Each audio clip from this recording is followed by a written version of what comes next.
Les doy la más bienvenida desde el Instituto Matías Romero de la Secretaría de Relaciones Exteriores de México. Como ustedes saben, el instituto integra la Academia Diplomática de México y también el Centro de Investigación Internacional.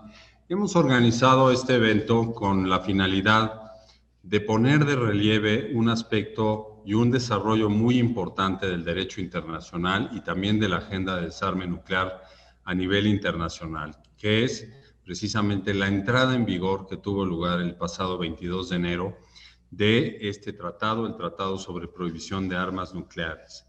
El tratado lo que aporta es un nuevo capítulo muy exitoso del trabajo en contra de la proliferación de armas nucleares, del uso de las armas nucleares, de la amenaza que presentan las armas nucleares para efectos humanitarios. El tratado es resultado de un arduo trabajo diplomático de muchos años que se ha llevado a cabo por pues una coalición muy interesante de países, de organizaciones que han unido esfuerzos precisamente para lograr este avance importantísimo en derecho internacional en el marco de las Naciones Unidas. Señalo la parte jurídica porque el tratado representa la primera norma jurídica, el primer estándar jurídico vinculante en contra de las armas nucleares, lo cual es importantísimo para determinar los términos del diálogo que se va a seguir en el futuro en materia de desarme y no proliferación nuclear. Pero además el tratado, además de establecer esta norma, pues logra un efecto muy importante estigmatizador en contra de las armas nucleares, lo cual de manera conjunta va a ayudar sin lugar a dudas en el trabajo y en los esfuerzos para la eliminación de las armas nucleares. México es un país que ha estado históricamente vinculado con la agenda de desarme, más con la de desarme nuclear, y por eso es que el día de hoy, a unos días de que entró en vigor el tratado sobre la prohibición de armas nucleares, queremos hacer este evento con un panel de lujo que nos va a hablar sobre distintos aspectos de este esfuerzo internacional. Y me da mucho gusto recibirles para este evento y presentarles. Estará con nosotros en ese orden Helen Durham, quien es directora de Derecho Internacional y Políticas del Comité Internacional de la Cruz Roja. Helen, muy bienvenida. Estará también Beatriz Finn, quien es la directora ejecutiva de la campaña internacional para abolir las armas nucleares, ICAN. Bienvenida también. Está con nosotros el embajador Juan Sandoval Mendiolea, quien es el representante permanente adjunto de México ante las Naciones Unidas. Está Johannes Ischik, quien es el jefe de misión adjunto de la Embajada de Austria en México, un país que ha tenido un papel muy importante en todo este proceso. Nos acompaña también Renata Hesman Dalacqua, quien es la directora del programa de género y desarme del Instituto para el Desarme de las Naciones Unidas, en la investigación, el UNIDIR, y también nos acompaña Irini Georgiou, quien es Legal Advisor, la asesora jurídica de armas en el Comité Internacional de la Cruz Roja. Les doy la bienvenida. Muchísimas gracias por su interés, por su participación en este evento. Y para comenzar, vamos a establecer un poco la dinámica. El evento va a ser bilingüe. Algunos de nuestros invitados hablarán en español, otros y otras en inglés. Tenemos un canal de interpretación al español de manera simultánea que pueden ver a través de la plataforma. Posteriormente vamos a ver un video de la secretaria general adjunta de las Naciones Unidas sobre desarme y inmediatamente entrarán las intervenciones de 10 minutos de cada una de nuestras invitadas e invitados en el orden en que les he presentado. Entonces, Nuevamente, bienvenidos. Gracias por estar con nosotros. Este es un tema importantísimo. Es un paso más en el camino hacia el desarme nuclear. Así lo hemos titulado el evento. Y quiero agradecer al equipo del Instituto Matías Romero, al Instituto de la Dirección para las Naciones Unidas de la Cancillería por su colaboración para este evento. Sin más, vamos a dar inicio con el video en el video mensaje que nos envía la Secretaria General Adjunta y Alta Representante para Asuntos de Desarme de las Naciones Unidas, la señora Izumi Nakamitsu. Adelante, por favor. Excellencies, ladies and gentlemen. Excelencias, damas y caballeros, es un placer enviarles este mensaje a los participantes a este webinario muy oportuno. Me gustaría expresar mi agradecimiento al Instituto Matías Romero por la invitación y reconocer al gobierno de México por su liderazgo al promover el desarme nuclear. A pesar de que no puedo unirme a ustedes en vivo el día de hoy, estoy feliz de poder compartir con ustedes este mensaje junto con el panel de grandes colegas, la mayoría de los cuales son mujeres trabajando en este ámbito aún dominado por hombres. Aplaudo los esfuerzos del Gobierno de México para promover la igualdad de género y tomar este gran paso hacia el desarme nuclear para la paz y la seguridad de todos. Con el lanzamiento de la política exterior feminista de México el año pasado, han establecido un nuevo estándar, uno que no solo es clave para lograr una participación completa y elemental de las mujeres en todos los procesos de desarme nuclear, sino también para la lucha en contra de la violencia de género y reconocer la interseccionalidad, dimensiones que son esenciales, sobre todo en esta época de crisis de COVID-19. Les aplaudo y les aseguro que tienen todo el apoyo de esta oficina. Damas y caballeros, desde la adopción de la primera resolución en 1946, después de la devastación de Hiroshima y Nagasaki con respecto a las armas nucleares, las Naciones Unidas han perseguido este objetivo del desarme nuclear. Y aunque se ha logrado algo de progreso a través de diferentes tratados que, por ejemplo, evitan la proliferación de armas nucleares, entre otras cosas, 75 años después, nuestro mundo sigue viviendo en la sombra de las catástrofes nucleares. Las armas nucleares siguen siendo las armas más destructivas de la historia y las únicas que tienen consecuencias gigantescas para nuestro planeta. Cualquier uso de armas nucleares también podría precipitar una catástrofe humanitaria que ningún país tiene la capacidad de responder. Los estados que tienen en su posesión armas nucleares están caracterizados por división y ausencia de diálogo. Seguimos buscando grandes objetivos y esfuerzos, puesto que estos problemas se han vuelto más agudos.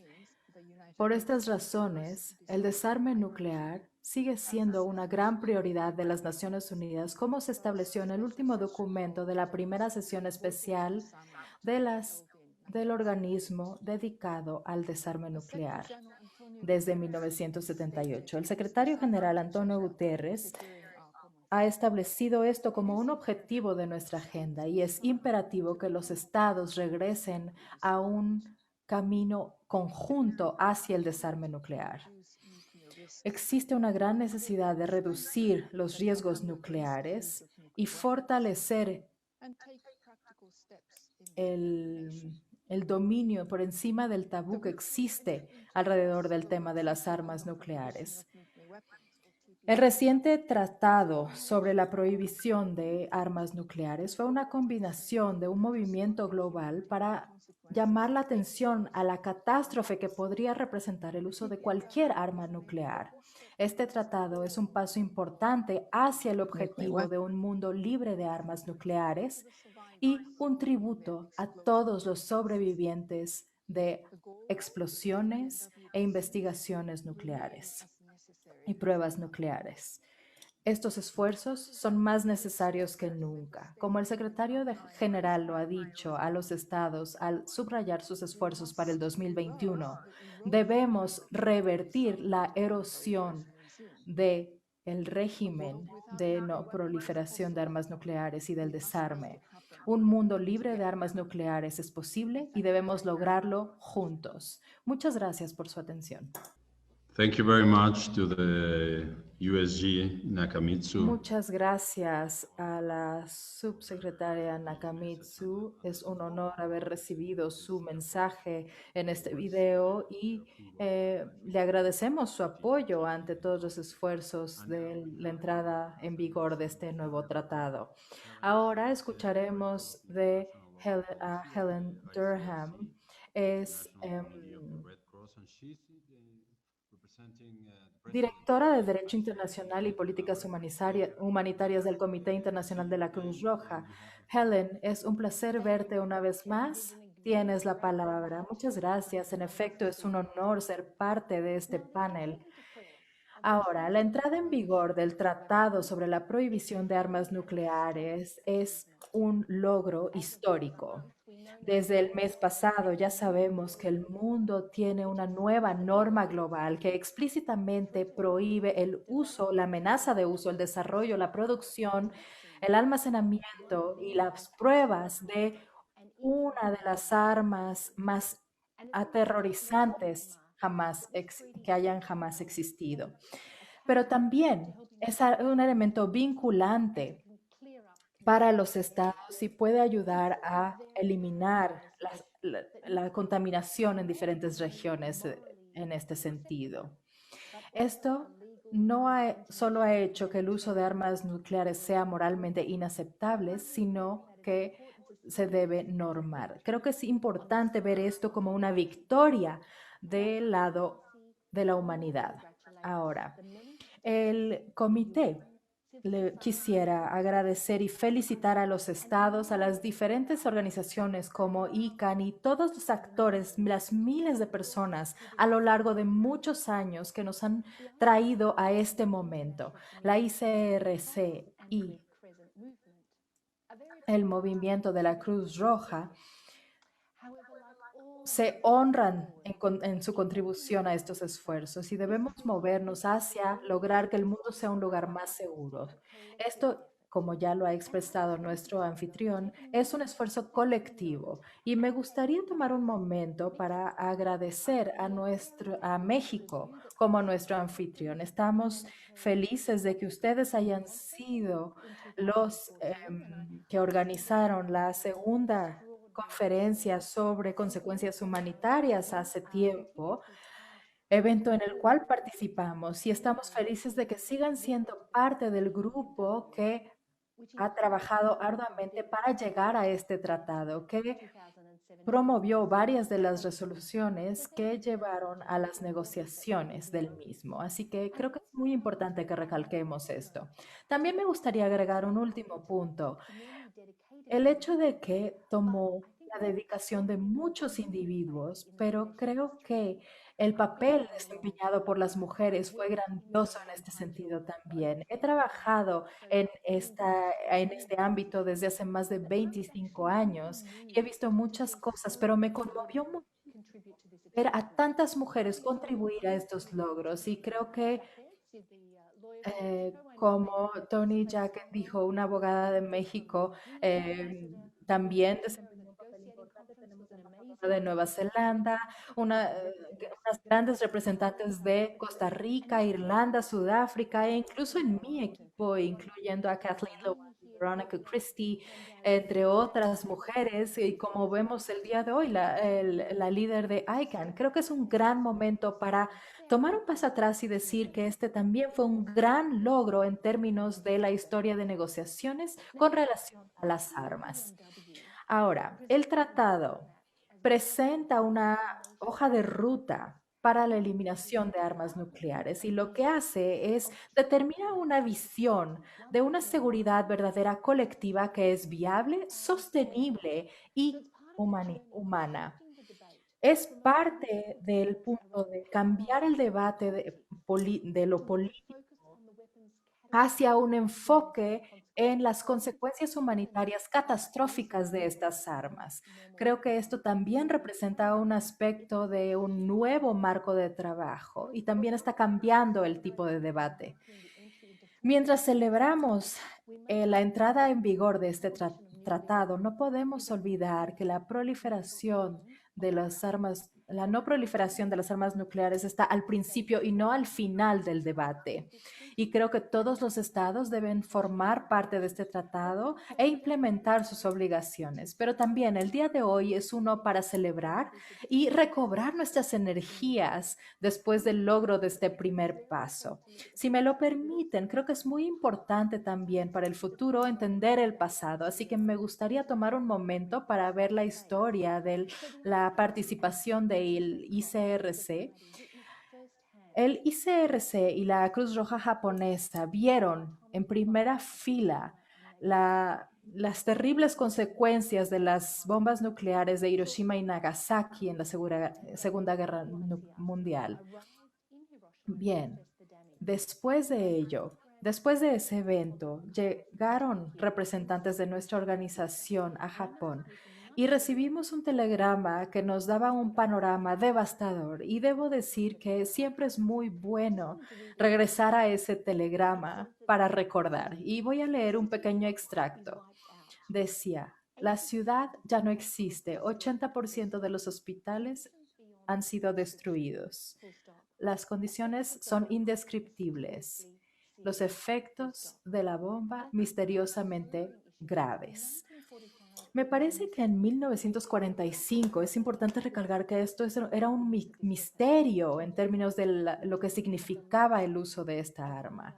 Hoy no podemos darnos el lujo de no entender lo que nos puede provocar. Creo que es muy importante entender todo el camino que hemos recorrido y debo decir que desde septiembre de 1945 la ICRC ha hecho llamados para que este tipo de armas ya nunca más se vuelvan a utilizar. Y debo decir que a menudo digo, necesitamos pasión, paciencia y persistencia. Hemos estado trabajando en ello desde 1945 y creo que es muy positivo ver cuando se logra dar un gran paso. Bien, décadas después del uso de las armas en 1945, vimos un crecimiento dramático en el uso de este tipo de armas, especialmente en la Guerra Fría. Ya había más de 70.000 armas nucleares presentes en nuestro mundo. Hoy, 75 años después de Hiroshima y Nagasaki, sigue habiendo más de 14.000 armas de este tipo en el mundo, miles de las cuales se encuentran en zonas altamente operativas. Y creo que es importante decirlo, el uso de tan solo una fracción de estas armas causaría un sufrimiento masivo. Esto no solo mataría a personas de manera inmediata con la explosión, sino que también tendrían efectos a largo plazo e irreversibles en la salud de los seres humanos. Los estudios indican que hay una implicación altamente basada en el género también. Hay una gran repercusión en el cuerpo de las mujeres. Hay repercusiones a largo plazo en la salud de todos, pero también debemos tomar en cuenta el medio ambiente y la producción de alimentos. Así que hay muchos niveles de nuestras vidas que podrían verse amenazados no solo para nosotros, sino para generaciones futuras. Como ya lo recalqué, si hubiese una guerra nuclear el día de hoy, nuestro movimiento, las Naciones Unidas y otras organizaciones serían incapaces de responder adecuadamente al sufrimiento ocasionado.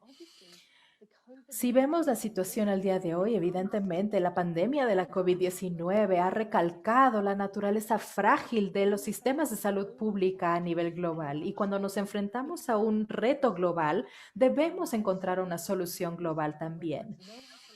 Por supuesto, cuando se trata de armas nucleares, ningún tipo de aislamiento, ninguna vacuna podría salvarnos de ello. Creo que es otro recordatorio importante. Si nos importa nuestro ambiente, nuestra salud pública, debemos trabajar aún más en la erradicación de estas armas nucleares.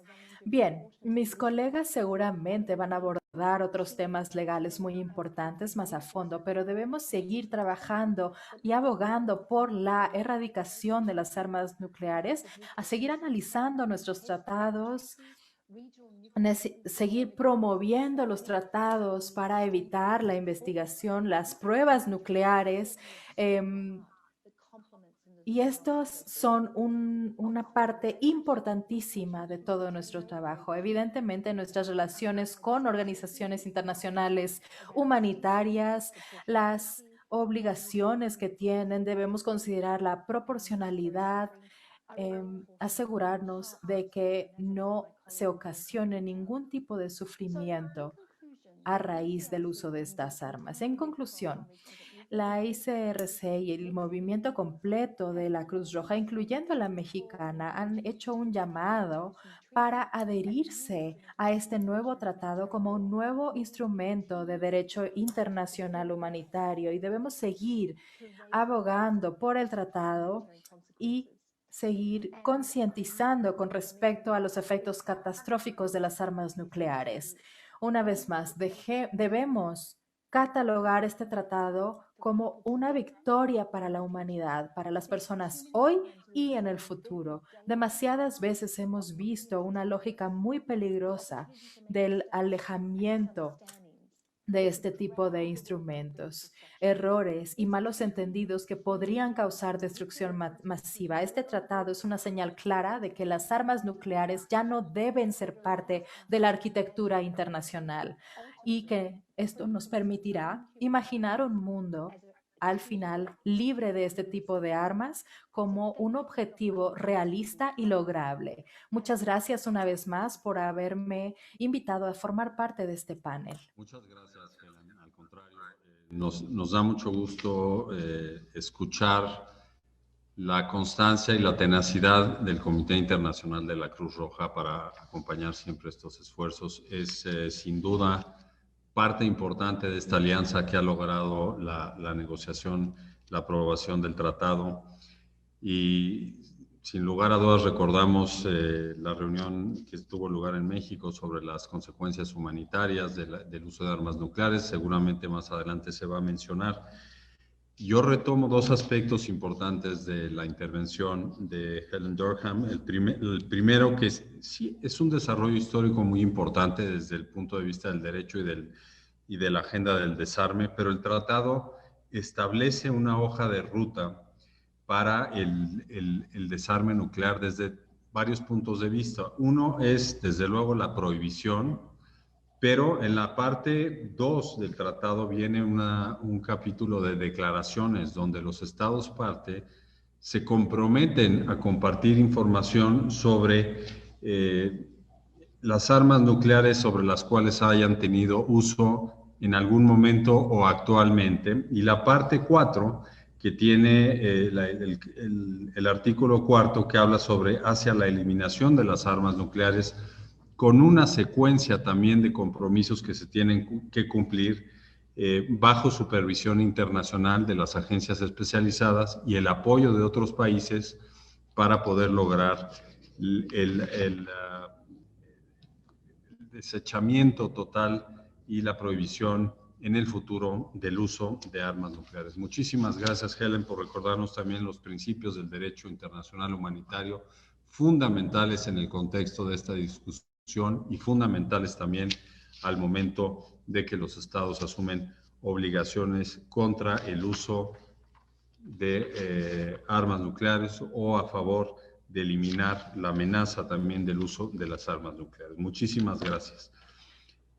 Vamos a dar ahora la palabra a Beatriz Finn, quien es Executive Director of the International Campaign to Abolish Nuclear Weapons, de ICAN, la campaña internacional para abolir las armas nucleares. Es una organización que también ha tenido un papel crucial para lograr distintos esfuerzos en materia de desarme nuclear, pero en particular por los esfuerzos en torno a este tratado y la movilización que llevó a cabo a nivel internacional, pues le ha valido reconocimientos muy importantes como el Premio Nobel de la Paz. Beatriz, muchas gracias por estar con nosotros, gracias por seguir colaborando con México y con nuestros aliados en mantener el debate, en continuar una vez que se ha entrado en vigor el tratado, pues con lo que sigue, porque esto apenas comienza. Adelante, por favor. Thank you very much. And just, yeah, thank you so much. Muchas gracias a México por organizar este evento y por todo el trabajo increíble que han logrado, que han hecho con respecto a este tratado y a lo largo de los años. Es siempre grato recordar todas las conferencias. La última que se llevó a cabo en México es una de las mejores a la que asistí. En la última vez estuvimos en la playa en México y cuando nos fuimos a comer, fui a la playa y vi tortuguitas. Entonces creo que fue un gran momento para mí. Nunca me había pasado y quiero que vuelva a suceder. Bueno, muchas gracias por haberme invitado. Es siempre grato ver a tantas caras conocidas. Por supuesto, para la sociedad civil este siempre ha sido uno de gran importancia y ha tenido altibajos en términos de atención pública a lo largo de las décadas, pero lo que ha sido consistente desde el desarrollo de las primeras armas nucleares son las consecuencias humanitarias de las mismas que han sido nuestro motor para el trabajo que llevamos a cabo. Creo que es lo que vemos, es lo que motiva a la gente. Por ahí empezamos lo humanitario. Si vemos los primeros testimonios, Helen habló acerca del comité y de su mensaje después de Hiroshima. Tenemos libros como el que se titula Hiroshima, acerca de lo que realmente sucedió y cómo hubo una conexión con la gente. Hubo un movimiento en los 60 y 70 de doctores y mujeres que protestaron en contra de las pruebas nucleares. También el medio ambiente se volvió un elemento muy importante para las negociaciones y, por supuesto, ahora el tratado. Creo que todo esto nos muestra que el ver el impacto, el alejar el uso de las armas nucleares del tema de este país en contra de este país y quién puede más, etcétera, lo que vemos es el verdadero impacto y la perspectiva realista de lo que ocasiona a las personas, a los seres humanos cuando se utilizan. Y esto creo que es algo que nos motiva mucho, es algo que ha sido el motor para ICANN, para el tratado y también para muchos gobiernos y organismos internacionales. Sabemos que el involucramiento público es muy importante aquí. Incluso para los gobiernos necesita haber un nivel de involucramiento público para asegurarse de que no cedan ese lugar en la agenda. Ha habido muchas cosas con las cuales los gobiernos han tenido que lidiar, pero creo que un público, una sociedad involucrada, recalca que es posible lograr las cosas y que debemos actuar ahora antes de que sea demasiado tarde. Una de las grandes lecciones aprendidas de esta pandemia es que la prevención es un elemento clave. Y cuando se trata de armas nucleares, no hay vacuna, como dijo Helen. Cuando hay un arma nuclear que pase por nuestros cielos, va a ser demasiado tarde. Entonces, creo que el involucramiento del público en general y para asegurarse de que este tema siga siendo una prioridad para los gobiernos, que siga pendiente, que siga en la mente de las personas, es algo esencial. Y debemos recalcar que esto se trata de una gran coalición de actores. Somos una red de más de 600 organizaciones en nuestro caso, por ejemplo. Vamos desde doctores hasta jóvenes, artistas y creadores, abogados, académicos, una amplia gama de actores que pueden trabajar en este tema de diferentes formas. Algunos de nuestros miembros son muy activistas y van a protestar físicamente afuera de bases nucleares y otros van a hacer investigación y hacer lobbying en Naciones Unidas. Y creo que esta es la forma de abordar los temas el día de hoy. No hay un pequeño grupo de personas que van a solucionar las cosas, sino son diferentes actores enfocándose de diferentes maneras en un mismo tema. Y es muy importante lograr que esto tenga una conexión con las razones por las cuales estamos haciendo esto y qué significa la seguridad para las personas. Lo que estamos viendo es que lo que protege a las personas son cosas como salud pública, vacunas, vemos el cambio climático como una de las más grandes amenazas que tenemos. La falta de educación, de acceso a la educación también es algo muy importante. Las tecnologías emergentes y el uso de desarrollo tecnológico es otro punto muy importante en términos de información falsa y ese tipo de amenazas. Todo esto solo recalca que el mundo está cambiando muy rápidamente y también es una razón por las cuales creo el tratado llegó a nosotros como una forma de cerrar las puertas al pasado y lograr que los gobiernos se enfoquen en prepararse para las nuevas amenazas a las que nos vamos a enfrentar.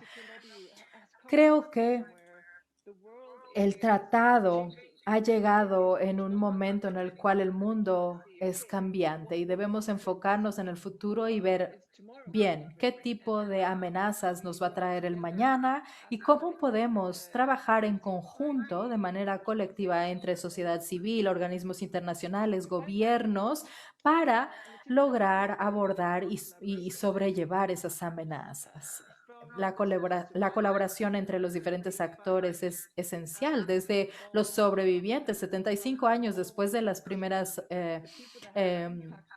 bombas nucleares, también lo hemos visto, y las personas que han trabajado en términos de abordar el tema de pruebas nucleares, etcétera, han sido muy importantes. Los gobiernos que no tienen posesión de armas nucleares han sido clave también. Y vemos en Naciones Unidas que todos los gobiernos deben participar y que esto no solo tiene que ver con los países miembros del Consejo de Seguridad. Todos nos aseguramos que su país, que nuestro país, que el país de los demás esté haciendo lo correcto. Y este tipo de amenazas que vemos no se detienen en la frontera. Así que de esta manera también vemos cómo muchos gobiernos no armados nuclearmente han tomado las riendas de la situación también. Una vez más, han trabajado en parte en las negociaciones, en argumentar y, por supuesto, las asociaciones de la sociedad civil. Su participación es bastante única en la forma en la que eh, se involucran con la sociedad civil, se involucran con los sobrevivientes y creo que este también es un punto muy importante de un tratado que es muy moderno y adaptado en términos de multilateralismo. Creo que el tratado es una herramienta muy fuerte. Eh, Hace apenas un mes celebramos su entrada en vigor y hemos visto ya un gran impacto del mismo. Hemos visto cómo ha cambiado el discurso alrededor de las armas nucleares. Hemos visto cómo ha ejercido más presión sobre países para platicar, para abordar el tema de cuál es su papel en términos de las armas nucleares y vemos cómo el derecho internacional no es algo que cambia de un día para el otro, no es algo a lo que le damos clic y listo, pero vemos el progreso. Si vemos las convenciones sobre minas, sobre armas químicas, etcétera, vemos que sí suceden las cosas, no de un día para otro, pero sí suceden las cosas y sí mejoran las situaciones. Así que creo que el verdadero impacto del tratado lo podremos ver en la siguiente década. Por supuesto, ya lo dijimos, esta es la nueva norma. Es una prohibición de armas nucleares y mientras más países se unan y firmen el tratado, mejor nos irá. Ha logrado exponer a muchas complicidades gubernamentales en términos de estructuras alrededor del tema de las armas nucleares y esto llama la atención. El público se está involucrando y el público siente cuando hay algo que los gobiernos no quieren hacer.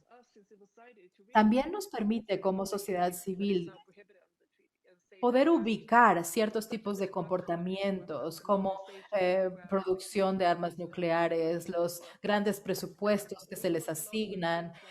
Trabajamos mucho con lograr que los bancos ya no financien este tipo de actividades o intentar hacer las cosas difíciles para las armas nucleares. Simplemente estamos elevando los requisitos, haciendo las cosas más difíciles para que se tenga acceso a armas nucleares. Y así es como vamos a lograr ver un cambio con el tiempo. Por supuesto, también más estados van a firmar el tratado y lo ratificarán. Ahora me acaban de informar que quizá otro país lo va a firmar en los próximos días, lo cual es muy emocionante y sé que se fortalecerá el tratado con el tiempo. Para nosotros en ICANN estamos aquí a largo plazo. Este es un tratado que vamos a utilizar como una herramienta para seguir ejerciendo presión pública, seguir concientizando a las personas y seguir exigiendo a los gobiernos que cumplan con los nuevos estándares que hemos establecido. Así que muchas gracias a México por ser un gran líder en estos temas y estamos emocionados de trabajar con ustedes otra vez. Beatriz, directora ejecutiva de la campaña internacional para abolir las armas, ICANN, que como ya nos ha explicado es una coalición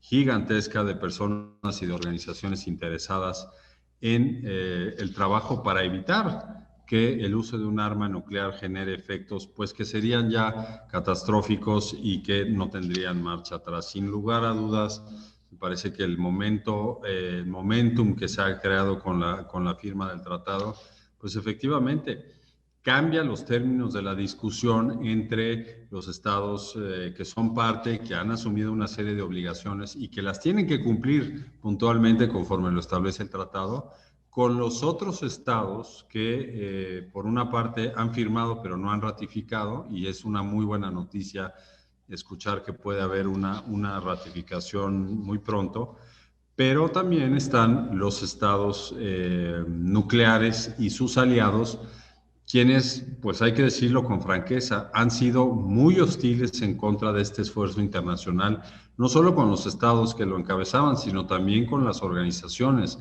Entonces, habrá que ver con mucho interés cómo se dan los términos del diálogo entre los países que son partes de este tratado con los países que no lo son y con los países, con las potencias nucleares, en el contexto de la Agenda de Desarme y No Proliferación de Naciones Unidas. Entonces, esperamos que el cumplimiento del tratado por parte de quienes ya lo han asumido formalmente, pues genere mucho mayor fuerza para que otros se puedan sumar. Y yo creo que el trabajo de la sociedad civil, de muchas organizaciones, será crucial para mantener el momentum en este tema, a pesar de que hay otras crisis globales, como nos lo ha recordado Beatriz. Es muy importante que todas las nuevas generaciones y las generaciones anteriores que han vivido pues efectos del uso de las armas nucleares y el riesgo del uso de las armas nucleares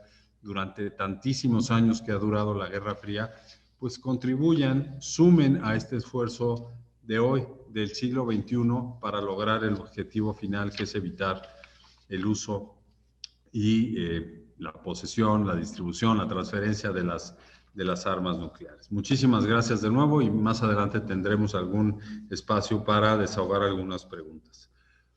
Y ahora, en tercer lugar, quiero darle la bienvenida y con mucho gusto a mi compañero Juan Sandoval Mendiolea, quien es embajador, representante permanente alterno de México ante Naciones Unidas y que Juan, junto con un grupo muy amplio, pues nos hubiera gustado invitar a todos los miembros del equipo mexicano que participaron en este esfuerzo.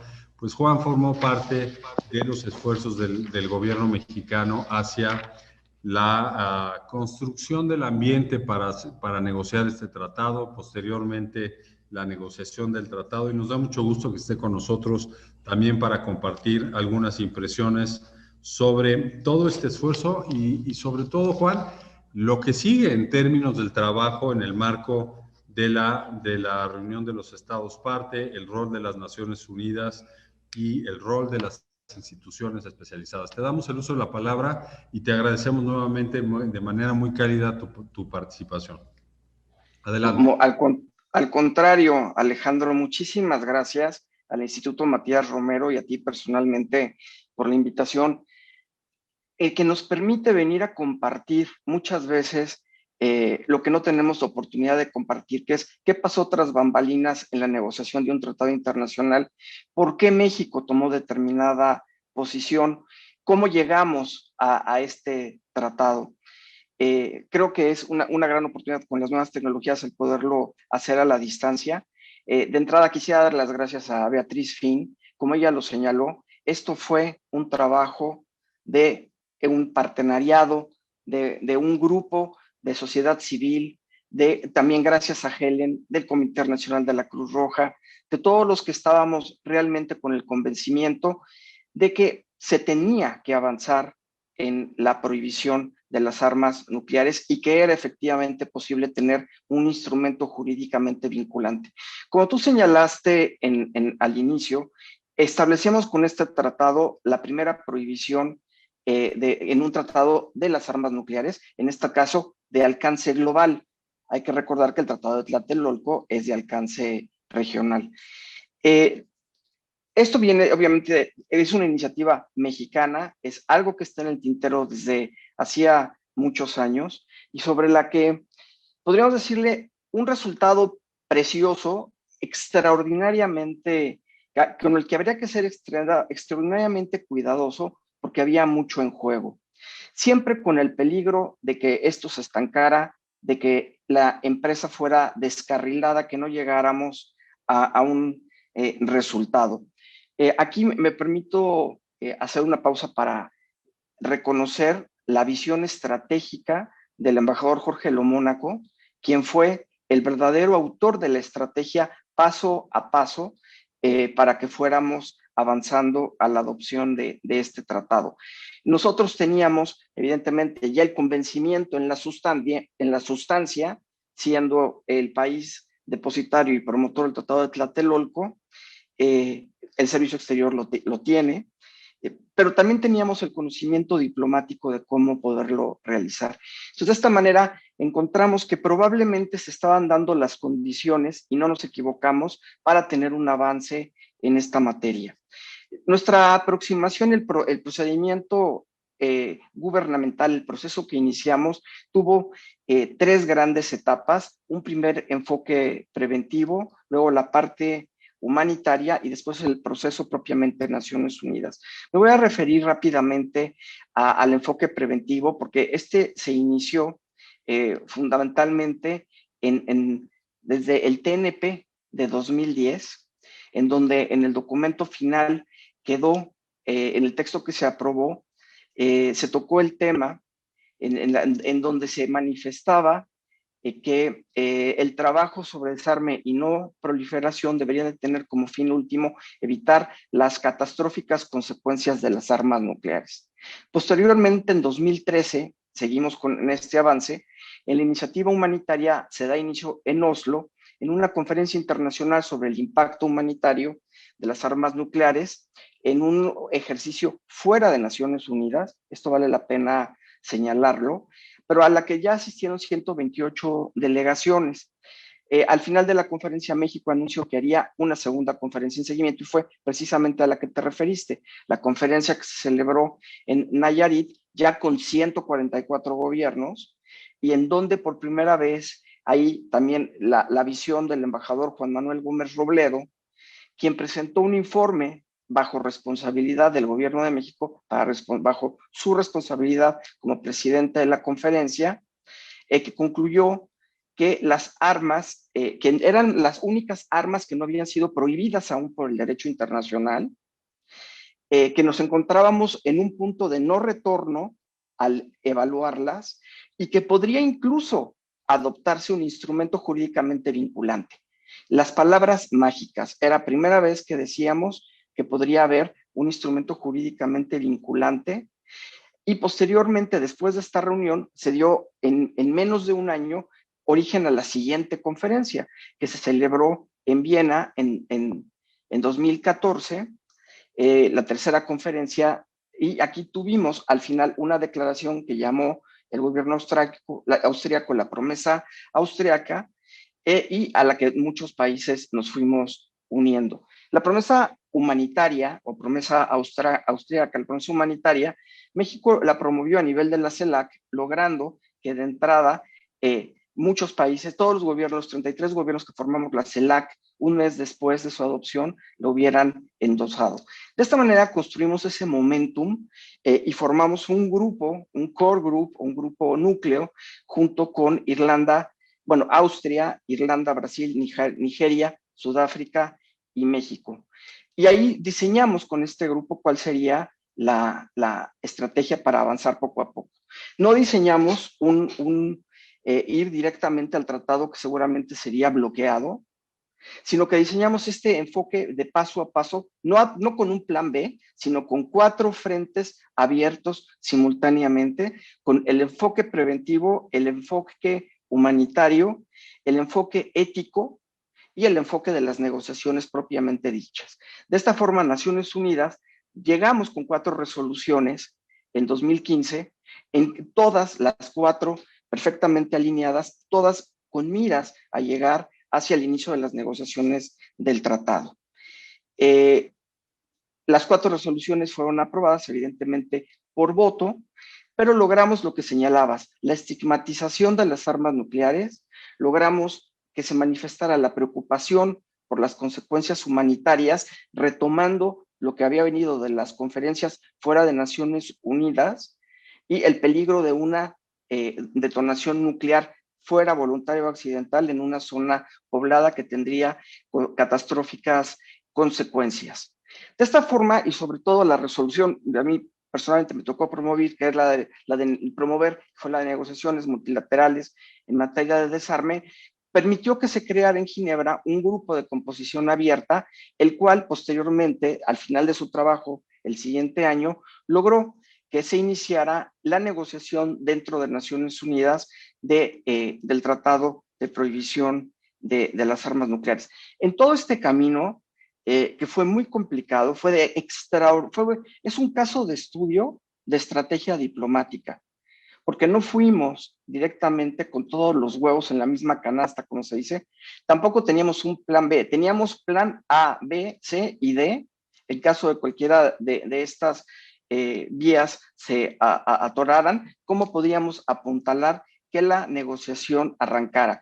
En este caso, bueno, y qué bueno que está aquí representado Austria, creo que la mancuerna México-Austria fue fundamental para que esto prosperara.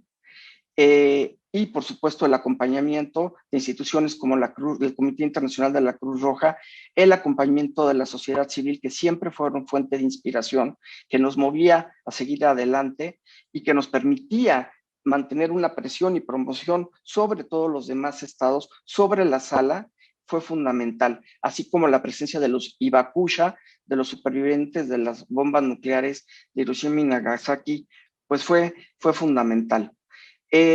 Sobre lo que señalas, ¿qué sigue? ¿A dónde podemos ir más adelante? Pues a la promoción de este nuevo estándar jurídico internacional. Estamos conscientes que los estados nucleares probablemente no se harán parte, no de momento.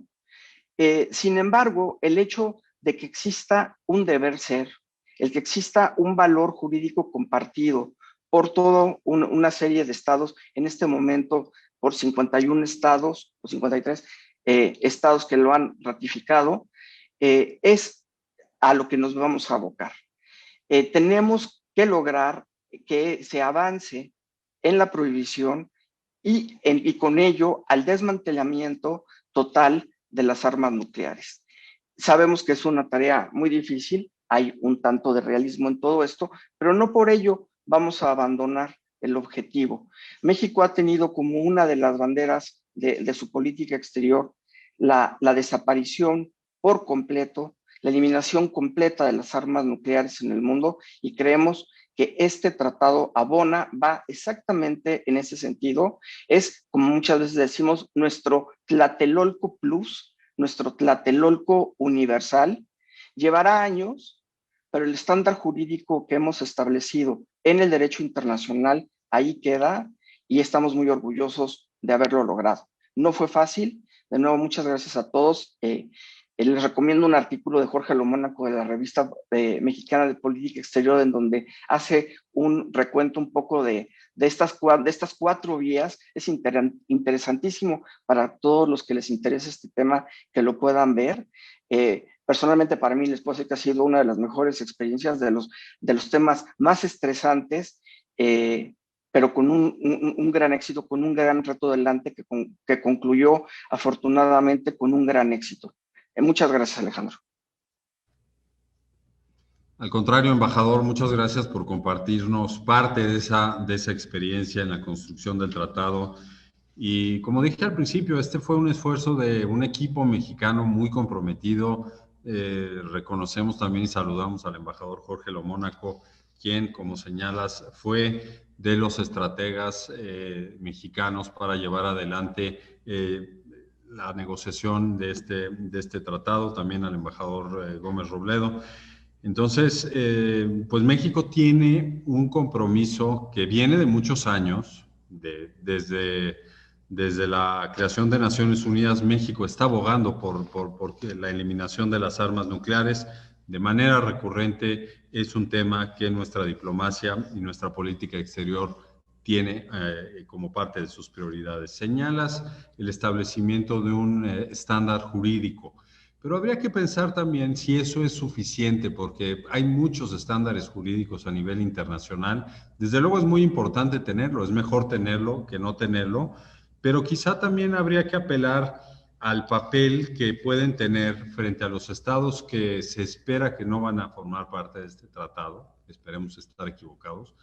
Pero el papel de las sociedades, por eso es importante que estos esfuerzos los acompañe la sociedad civil, los acompañen las organizaciones, porque las sociedades nacionales tienen que también tener presente cuáles son los riesgos del uso de las armas nucleares, qué tipo de inseguridades en la que viven, cuáles son los costos que invierten los estados en las armas nucleares, en su mantenimiento, en su transferencia, porque esos costos los pagan las sociedades. Entonces, ese es otro ángulo interesante que explorar para el trabajo de cara a adquirir mayores socios, mayores estados que se vinculen al tratado y que también inciden en la discusión, que es un tema que vamos a ver un poco más adelante, en la discusión entre partes y no partes de este tratado para el tratamiento de la agenda de desarme nuclear y no proliferación. Bueno, Juan Sandoval, el embajador, nos ha mencionado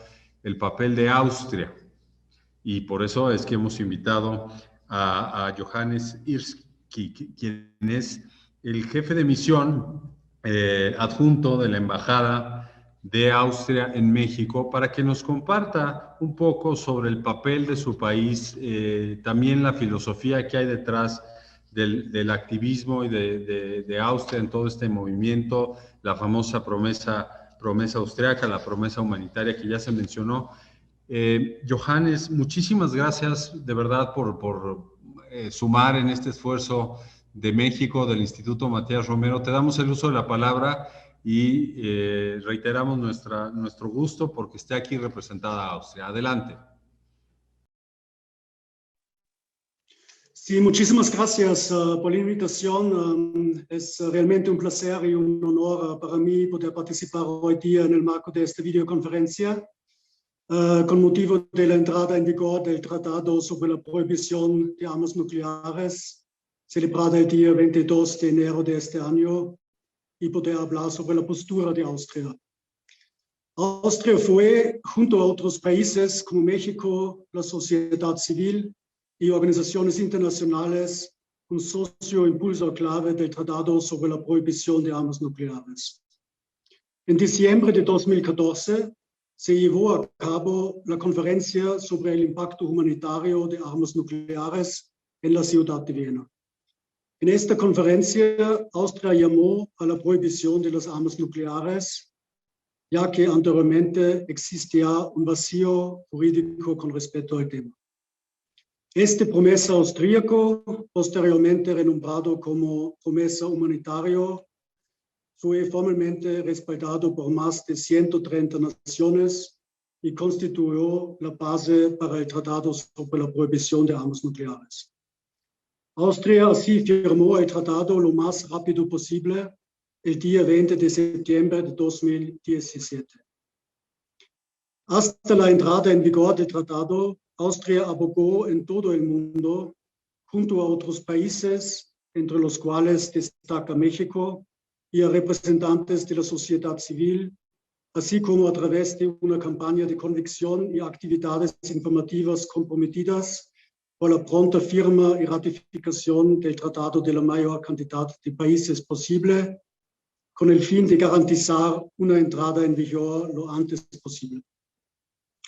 Austria también expresa su satisfacción por poder anunciar la sede de las Naciones Unidas en la ciudad de Viena como primer lugar de reunión de los estados signatarios. El evento se celebrará un año después de la entrada en vigor del tratado, el invierno próximo. ¿Por qué razón Austria abogó de manera tan contundente por el tratado sobre la prohibición de armas nucleares? Austria está ubicada incluso casi 30 años después del final de la Guerra Fría, justo en el centro del continente más afectado por las armas nucleares. Las cabezas nucleares de 4 naciones se encuentran en Europa. Un accidente o un manejo de armas nucleares, sea intencional o a causa de cálculo equivocado, error humano o fallo técnico, junto con las consecuentes repercusiones humanitarias, económicas y sociales, ha sido desde hace décadas y es también y sobre todo en la situación actual una amenaza inmediata y existencial a la cual Austria está expuesta. Sin embargo, esta amenaza está siendo desatendida frecuentemente. Algunas de las bases de la OTAN que almacenan armas nucleares se encuentran a pocas docenas de kilómetros de distancia de la frontera nacional austríaca. El número de estados con los conocimientos correspondientes ha aumentado. Miles de millones de dólares están siendo invertidos en el desarrollo de armas nucleares nuevas y aún más eficaces. Hoy día, los riesgos de un mal manejo o un accidente de armas nucleares son más altos que nunca. Los riesgos nucleares no disminuyen, sino aumentan. Asimismo, hoy sabemos más sobre la verdadera magnitud del impacto de las armas nucleares. Estas son más graves y más internacionales de lo que la población está consciente. La utilización de una pequeña fracción de las armas nucleares existentes resultaría en un invierno nuclear de varios años, implicando hambrunas globales, desastres ecológicos, el colapso del orden público, así como de la economía mundial. Las armas nucleares presentan riesgos tanto antiguos como nuevos. El número de los estados en posesión de armas nucleares asciende hoy día a 9, 4 de ellos fuera del Tratado de No Proliferación Nuclear. Si lo comparemos, en la Guerra Fría, en cambio, había solamente 2 bloques adversarios. Los riesgos nucleares aumentan exponencialmente con la cantidad de conflictos con involucramiento directo o indirecto de los estados en posesión de armas nucleares.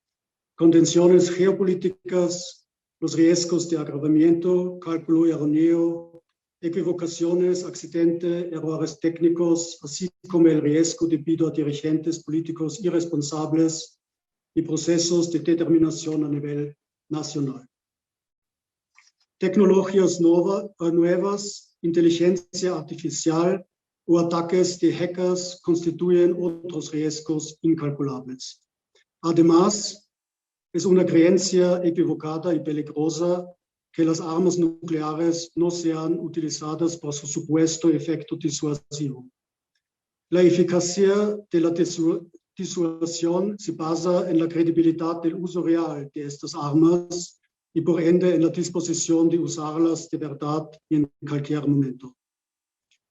Con este trasfondo, para Austria es claro que el Tratado sobre la Prohibición de Armas Nucleares y la prohibición de las armas nucleares que plantea es la única respuesta sostenible y preventiva en el camino rumbo a la eliminación de los arsenales de estas armas. El Tratado sobre la Prohibición de Armas Nucleares establece por primera vez una prohibición clara de armas nucleares, su manejo, así como la amenaza de su manejo basada en el derecho internacional, como ya existe para armas biológicas y químicas de destrucción masiva. El Tratado sobre la Prohibición de Armas Nucleares asienta la base jurídica para verdaderas medidas a favor del desarme. La meta de un mundo libre de armas nucleares no podría ser alcanzada sin la norma prohibitiva del Tratado sobre la Prohibición de Armas Nucleares. En el marco de la Convención sobre Armas Químicas, la destrucción de todas las armas también se efectuó hasta después de la prohibición bajo el derecho internacional. Ahora existe por primera vez una prohibición internacional que se basa en las repercusiones y los riesgos inaceptables de armas nucleares. El asunto no se basa en la cuestión de quién debería poseer las armas y quién no. O como dijo el exsecretario general de Naciones Unidas, Ban Ki-moon, en el año 2013, no hay manos correctas para armas equivocadas. A pesar de la no adhesión de los estados en posesión de armas nucleares, el tratado surte un gran efecto por la ahora vigente deslegitimación ética y bajo derecho internacional. La comunidad internacional logró instaurar una fuerte postura normativa y política. Y si hoy todavía existe resistencia contra el Tratado sobre la Prohibición de Armas Nucleares, el tratado y su argumentación deben ser fortalecidos aún más. Y agradezco sobre todo a nuestros socios de largo plazo, como México, la ONU, el Comité Internacional de la Cruz Roja y la ICANN, por su esfuerzo infatigable en los años pasados, así como en el futuro. El mundo ya no puede permitir el riesgo nuclear permanente. Muchísimas gracias.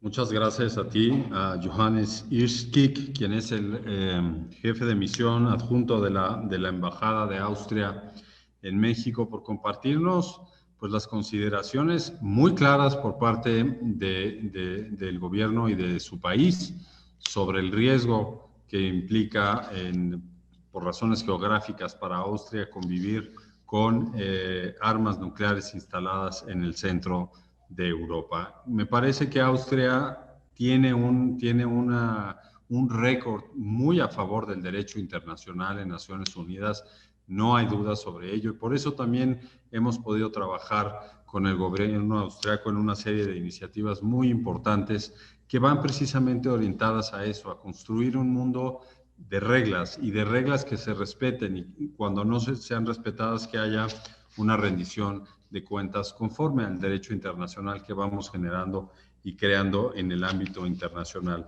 Como lo acabas de señalar, el tema del tratado sobre la prohibición de armas nucleares, pues le da una respuesta sostenible a esta lucha de muchos años. No es una cuestión romántica, es una cuestión real. Hay un riesgo latente por el uso de armas nucleares y tampoco el disuasivo de tenerlas se considera como una medida válida bajo el derecho internacional y bajo la Carta de las Naciones Unidas. Entonces, nos da muchísimo gusto haber podido escuchar por parte de un representante del gobierno de Austria, ¿cuáles son esas o cuáles han sido esas consideraciones para sumarse a este tratado en medio de un continente que todavía tiene una serie de dudas importantes sobre su vinculación a este tratado, pues como lo ha sido, como lo es el continente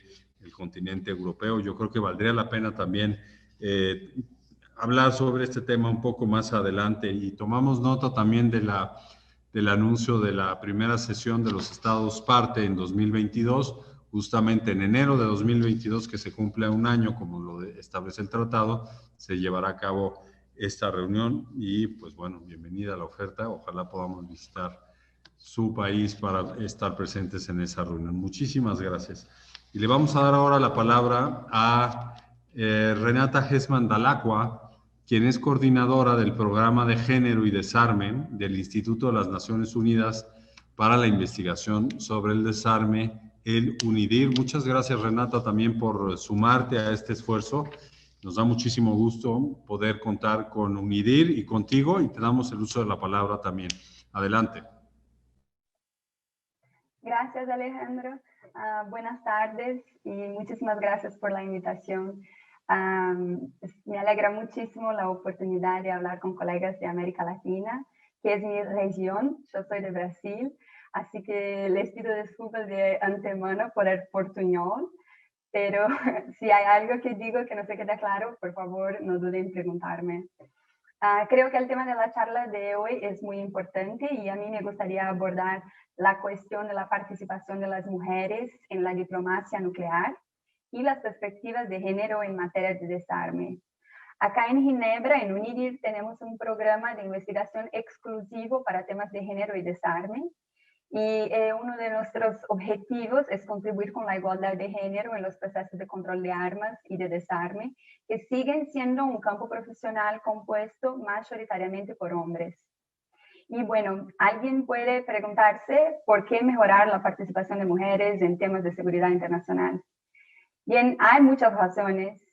Las mujeres, tanto como los hombres, tienen el derecho de influenciar los resultados de las decisiones que afectaron su vida. Además, la participación plena de mujeres y la diversidad de perspectivas puede ampliar la comprensión de seguridad, llevar a un examen más completo de los problemas y, bueno, lograr resultados más duraderos. Como ha dicho el secretario general de la ONU, Antonio Guterres, no podemos permitirnos excluir la mitad de la población mundial y usar solo mitad de nuestro intelecto, creatividad y energía para enfrentar los desafíos complejos como la cuestión de las armas nucleares. Sin embargo, esta ha sido la historia hasta ahora en la diplomacia nuclear. Por lo general, las mujeres están muy poco representadas en las negociaciones y casi completamente ausentes de los relatos históricos, de las narrativas acerca del desarme nuclear. Con algunas excepciones, no había mujeres entre los principales protagonistas, las estrellas de los libros sobre tratados nucleares que yo estudié en la universidad, por ejemplo. Nuestras investigaciones en UNIDIR muestran que actualmente las mujeres representan solo 1/3 de los diplomáticos en foro de control de armas y desarme. Y en foros más pequeños, más especializados, como grupos de trabajo o grupos de expertos, la proporción de mujeres es aún más baja, cae al 20%. Eso se explica por el hecho de que cuando los estados solo pueden enviar un solo representante para negociaciones de desarme, casi siempre envían a un hombre. Las mujeres generalmente se incluyen como el segundo o más a menudo tercer, cuarto miembro de las delegaciones. Cuando se trata de posiciones de liderazgo, el desequilibrio de género es aún más pronunciado. La proporción de mujeres jefas de delegación tiende a ser cerca de 20% en foros de control de armas y desarme. Bueno, este es el patrón general, pero las negociaciones del TEPA son parte de acontecimientos más recientes que rompen con la invisibilidad de las mujeres en la diplomacia nuclear. Las negociaciones del TEPA, como los colegas han dicho, contaron con fuerte participación de las mujeres diplomáticas, activistas y sobrevivientes de bombas nucleares, los Hibakusha. Y las mujeres ocuparon puestos destacados en las negociaciones. La presidenta fue la embajadora de Costa Rica, Elaine White Gómez. Y las mujeres fueron jefas de delegaciones de algunos de los países más activos, por ejemplo, África del Sur, Filipinas, Irlanda, Nueva Zelanda, Suecia, Suiza, Tailandia. Por esa razón se hicieron escuchar y pudieron influenciar los resultados más de lo habitual. Al final, la importancia de la participación igual, plena y efectiva de mujeres y hombres fue reconocida en el preámbulo del TPAN, del tratado, y cabe destacar que este es el primer tratado de armas nucleares que incluye ese tipo de reconocimiento. Y en su artículo 6, el tratado también establece la obligación de brindar asistencia adecuada a las personas afectadas por el uso o ensayo de armas nucleares, y dicha asistencia debe tener en cuenta la edad y el género de los sobrevivientes. Esto también es una innovación para un tratado nuclear. Bueno, para concluir, me gustaría destacar los resultados de nuestras investigaciones sobre el equilibrio de género, la igualdad de género en foros de control de armas y de desarme. Nosotros, en nuestras investigaciones, es posible percibir que hay una tendencia de una mayor participación de mujeres en esta área, pero las mujeres siguen poco representadas, en especial en puestos de liderazgo. Nos parece que el papel de la mujer en este campo no ha progresado al mismo ritmo que su representación nominal, lo que significa decir que las mujeres pueden estar en las negociaciones, pero ni siempre tienen la oportunidad para influenciar los resultados. Y el Tratado de Prohibición de Armas Nucleares del TPA aparece como una excepción a este respecto. Por eso, muy importante, como otros panelistas han dicho, lembrar que hubo muchas mujeres trabajando para que ese tratado fuera aprobado.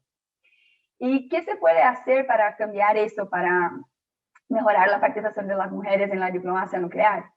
Bien, nos escuchamos de distintos países que es posible establecer objetivos y directrices claras para apoyar la participación de mujeres y mejorar el equilibrio de género en las delegaciones.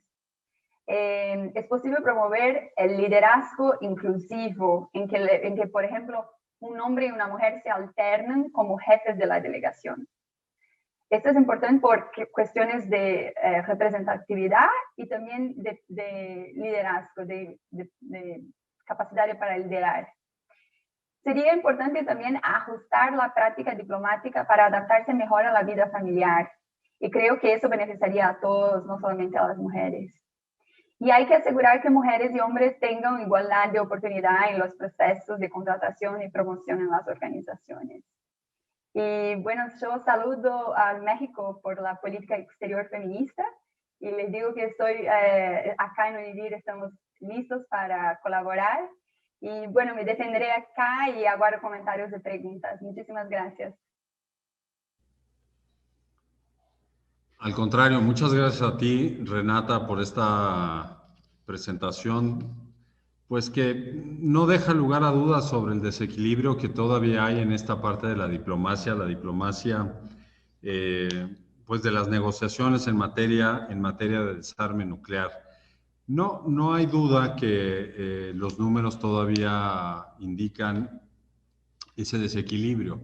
Quizá en otras áreas del trabajo de Naciones Unidas, en el trabajo internacional, por ejemplo, con la agenda de cambio climático, la agenda de desarrollo social, la agenda de los derechos humanos, cada vez es menos o menor la brecha que hay en cuanto a la representación de hombres y mujeres, pero también sobre la toma de decisiones. Entonces, esto también debe ser un objetivo de este esfuerzo multilateral de parte de esta agenda, lograr una inclusión mucho más clara y a niveles de decisión por el tema del liderazgo de mujeres en las negociaciones en materia de desarme. Yo agradezco mucho que vuelvas con este tema, que nos lo hagas ver, porque efectivamente, tú lo has mencionado, en México se está llevando a cabo un esfuerzo muy importante por lograr ese equilibrio en la representación, en los puestos de tomas de decisiones,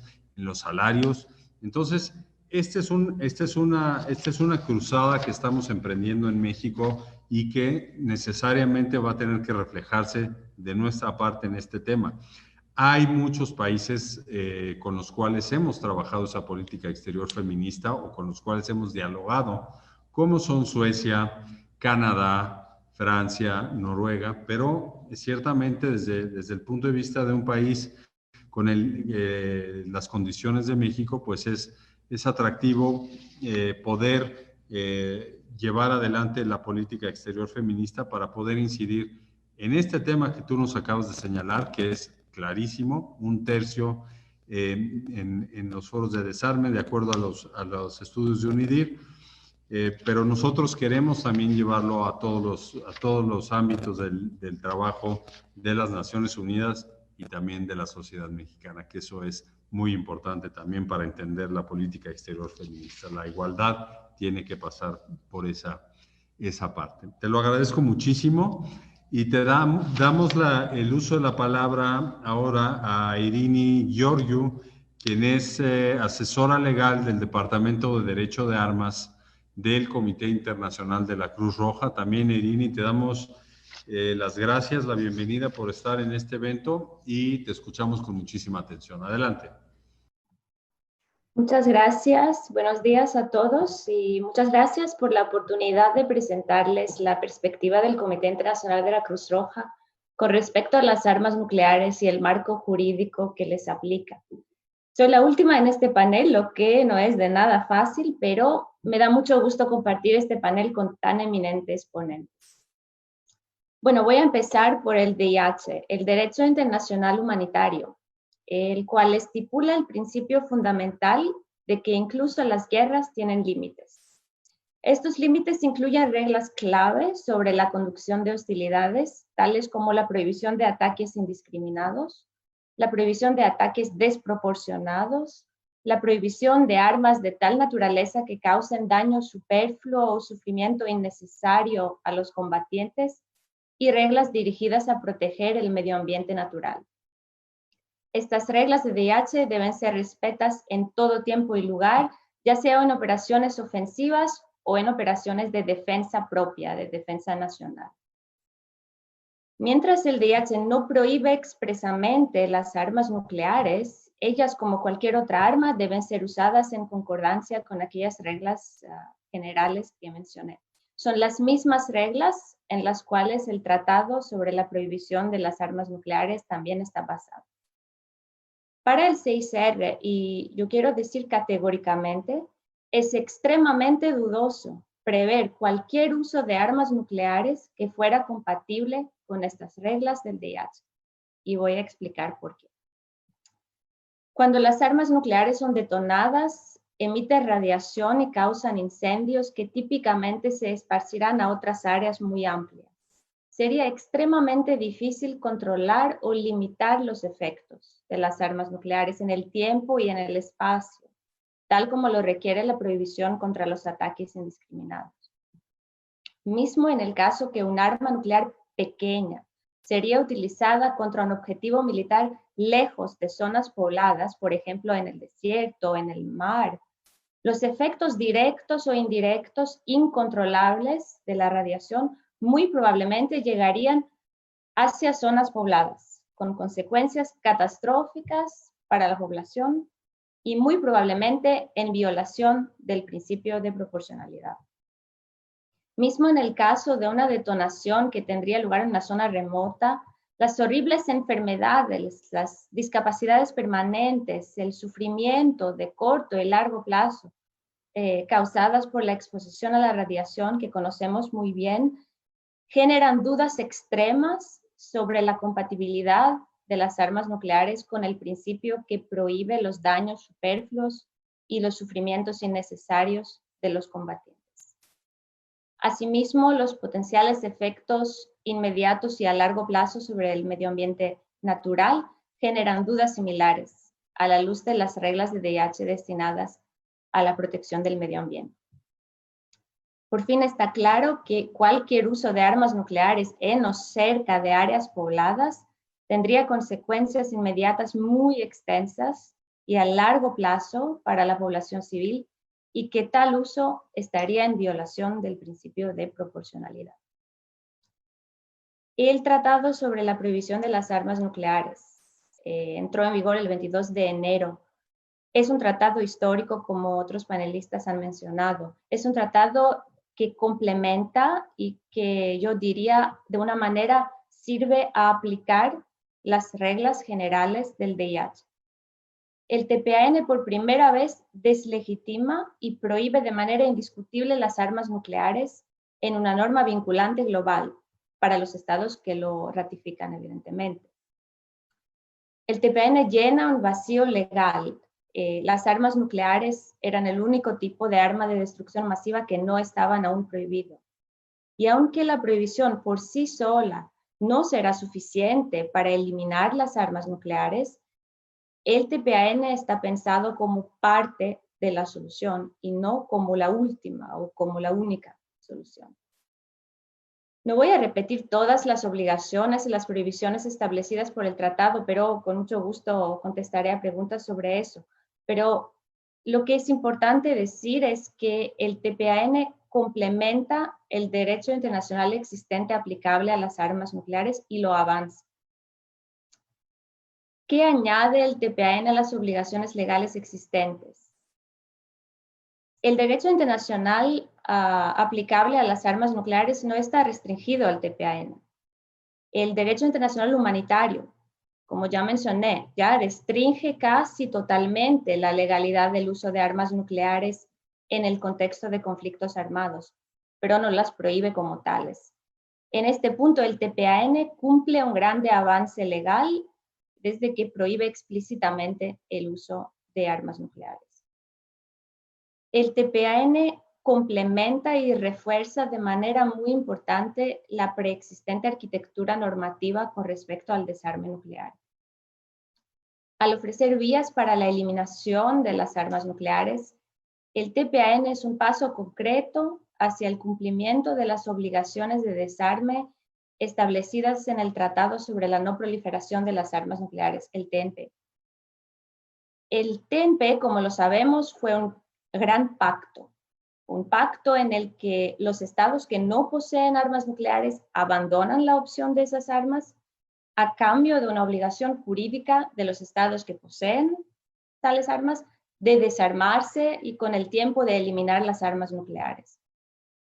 El TPAN directamente y categóricamente prohíbe la posesión y el uso de armas nucleares para todos los estados partes, lo que el TNP no hace, independientemente de que posean armas nucleares o no al momento de ratificar el tratado.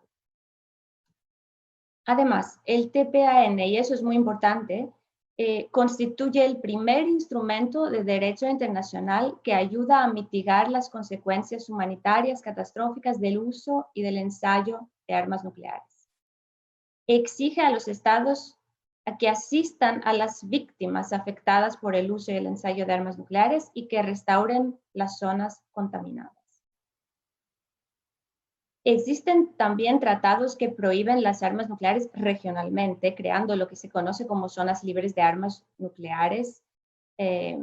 Existen 5 tal tratados, el primero de los cuales fue firmado en la ciudad mexicana de Tlatelolco, en 1967, como ya fue mencionado.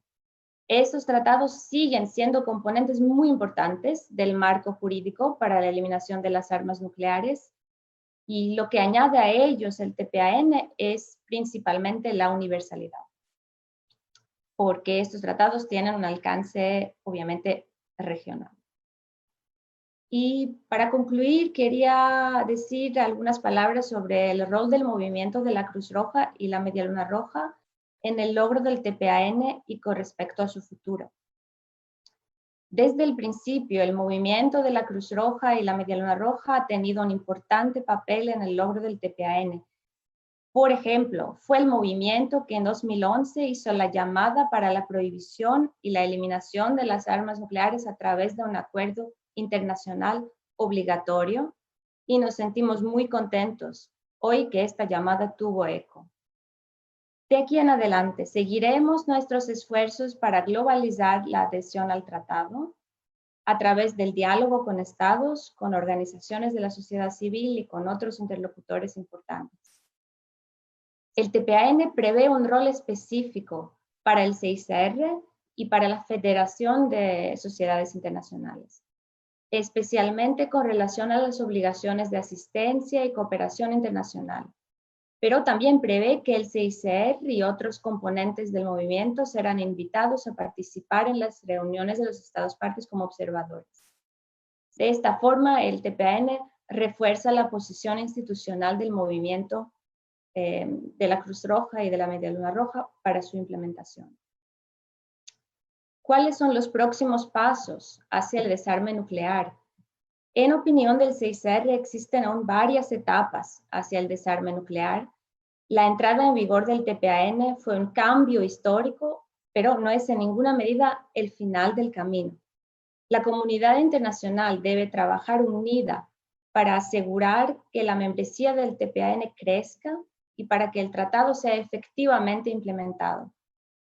Lejos de reemplazar otros instrumentos, el TPAN debería ser usado para reforzar la arquitectura de desarme nuclear y para dar lugar a medidas concretas que harán que la eliminación total de armas nucleares sea tangible. Y esto solo puede empezar con medidas para reducir el riesgo de que las armas nucleares sean utilizadas de manera accidental, imprevista o deliberada, tales como excluirlas del arsenal en alerta máxima, incrementar la transparencia, reducir el rol de las armas nucleares en las doctrinas militares de seguridad, por ejemplo, entre otras medidas. En esta línea, el CICR también espera con gran interés la primera reunión de Estados partes del tratado que tendrá lugar en los próximos 12 meses. Cada estado tiene un papel importante en este esfuerzo y nosotros en el CICR, en el movimiento, como lo hemos hecho desde 1945, continuaremos apoyándoles hasta que la amenaza nuclear haya sido erradicada. Muchas gracias. ¿Ya? Muchas gracias, Irini y Giorgio, por tus comentarios y por hacer este recorrido sobre los aspectos jurídicos y las cuestiones que se han logrado a partir de la aprobación de este tratado desde un punto de vista legal por las consecuencias humanitarias. Es muy importante, qué bueno que nos lo recuerdas, este trabajo del Comité Internacional de la Cruz Roja de actualización vía interpretación de las normas del DIH que tienen que aplicarse a los nuevos desarrollos que hay a nivel internacional. Y mencionaste el tema, por ejemplo, de los desarrollos tecnológicos. Entonces, esto va a ser importante seguirlo desde el trabajo que se lleva a cabo por todo el movimiento internacional humanitario. Y creo que también vale la pena tratar desde los estados de generar un pensamiento legal para un par de cuestiones que ahora voy a hacer a alguna de nuestras panelistas. Muchísimas gracias por tu participación y más adelante ya nos están llegando algunas preguntas por parte del público, entonces los vamos a tratar de repartir de una manera equitativa. Bueno, tenemos algunos minutos y yo quisiera aprovechar para hacer un par de preguntas de inicio. La primera a Helen Durham. Helen, tú hablaste de rendición de cuentas, de accountability, como un valor agregado de este tratado. Pero pensando en términos de costumbre internacional, podríamos estar frente a un Estado sancionado con base en este tratado por haber incumplido alguna de las disposiciones del tratado en materia de armas nucleares.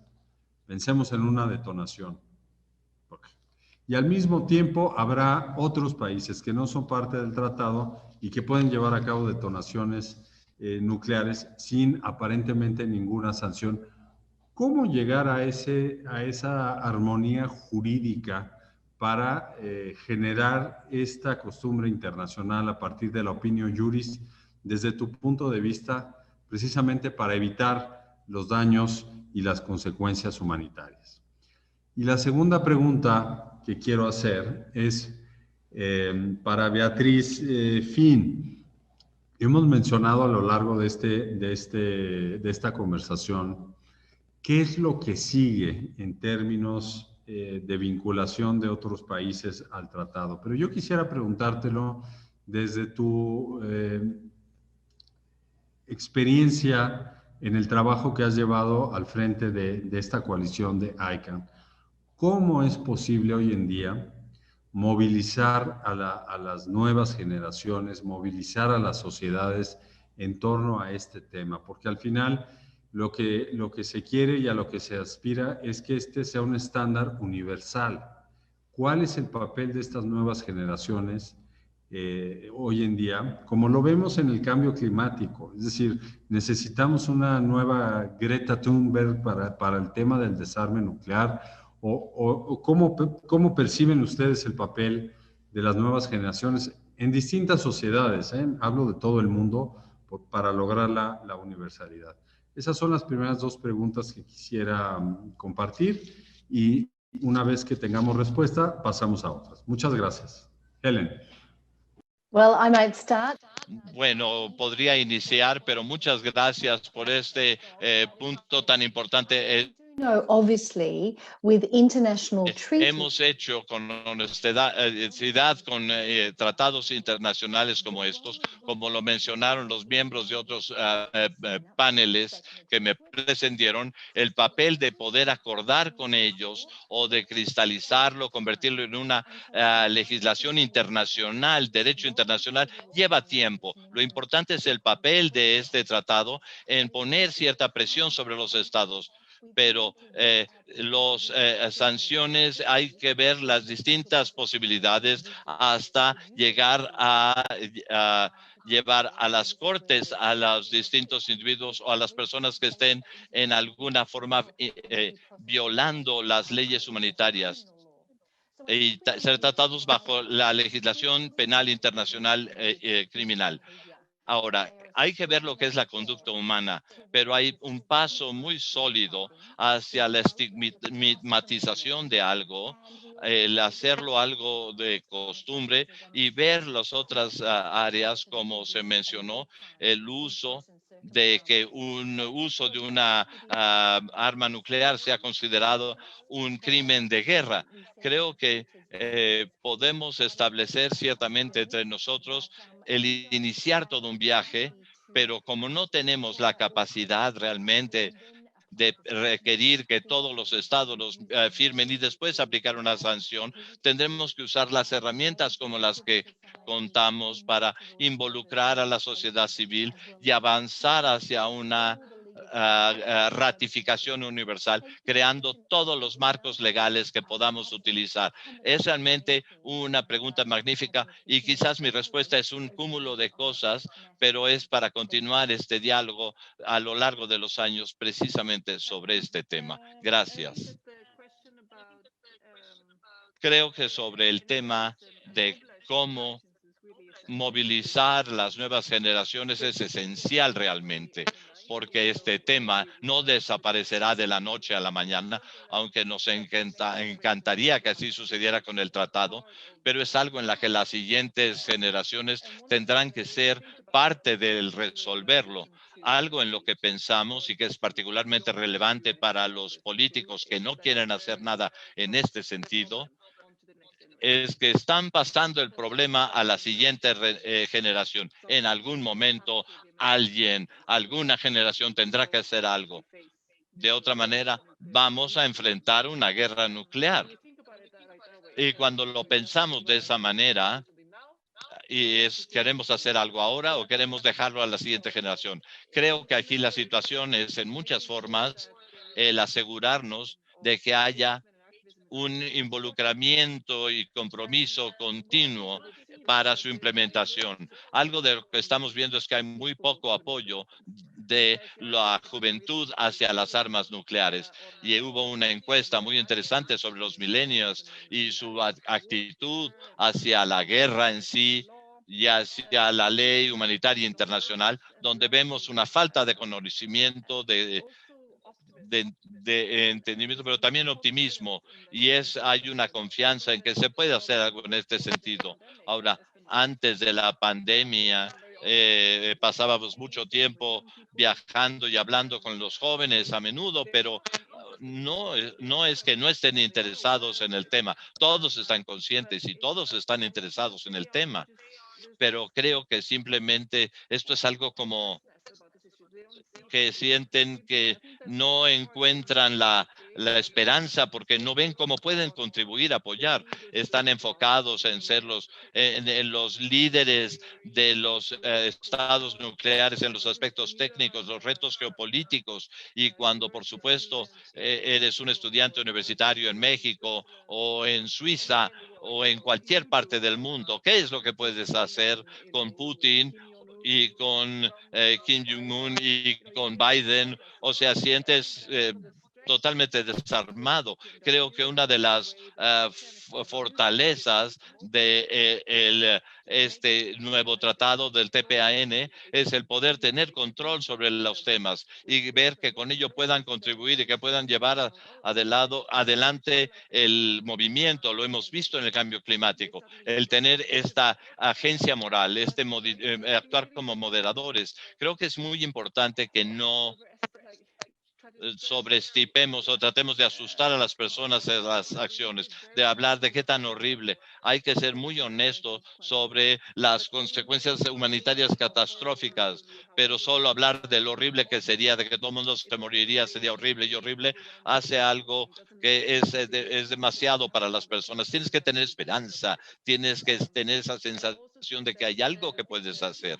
Y bueno, creo que uno de los aspectos que hay que hacer es realmente conectarte con otros temas. No solo puedes ver la aniquilación nuclear y ver también la equidad de género, la justicia económica, la destrucción nuclear, pero si ves lo que tiene que ver con una prueba nuclear, hay un ángulo muy racista donde las armas nucleares pueden usar, por ejemplo, armas nucleares en con las tierras de pueblos indígenas, pero si las personas piensan en eso, pueden relacionarse con esto. Pensemos en el tema del género. Si vemos quiénes toman las decisiones y cómo tratas esto en este entorno y cómo tratas el hecho de ir a la guerra en lugar del uso de la diplomacia, hay esta situación de género. Es como el movimiento de feminista dentro de esto, ver los presupuestos, el enorme costo que los gobiernos tienen que tener solo para enfrentar el COVID,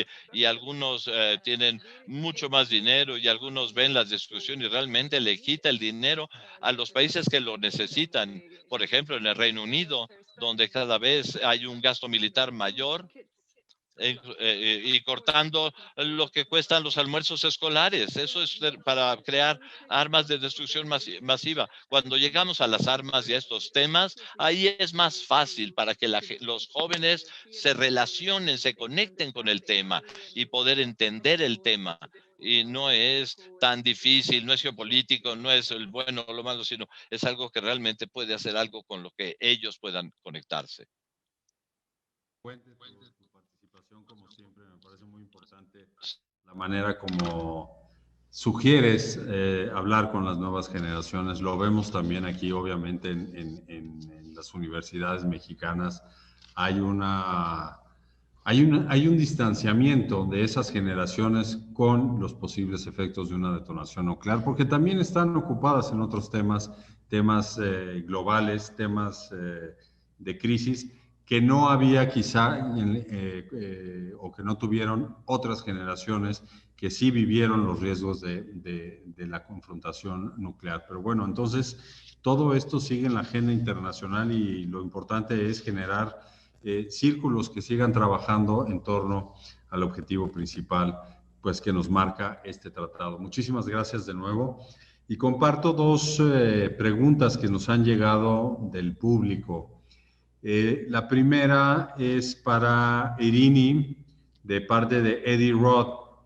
Ella pregunta a Eddie si la normatividad de este tratado alcanza también a los actores no estatales que tienen pues intenciones bélicas o tienen intenciones de desarrollar armamentos. Eso de alguna manera ya se trató en la intervención de Johannes sobre los riesgos de los hackers, pero en el caso particular pregunta sobre actores no estatales. Y otra para el embajador Sandoval, ¿qué sigue en particular en términos del trabajo diplomático en Nueva York frente a los regímenes que existen antes del TEPAN? En cuestión de diálogo, ¿cómo se establecen nuevos términos de negociación sobre el TNP, por ejemplo, entre los países nucleares y sus aliados y los países no nucleares? Dejo esas dos preguntas y volvemos con algunas más. Comenzar, por favor. Sí, muchas gracias. Voy a contestar en inglés, disculpen. So, for a change, thank you very much. It's a very good Muchas question. gracias. Es una pregunta muy positiva. Bueno, creo que la forma simple de iniciar es decir que el TPNW es como cualquier otro tratado, es vinculante por los estados partes que lo ratifican o se unen, y el tratado crea responsabilidades internacionales para las acciones por parte de los estados y las acciones de los estados. Así es que afortunadamente es vinculante para parte de los estados. Puede o no puede llevar al desarrollo de una legislación o costumbre internacional, pero es vinculante con los estados parte. Al mismo tiempo, la prohibición establecidas en el tratado son muy amplias, y si vemos a su artículo número 1, por ejemplo, cubre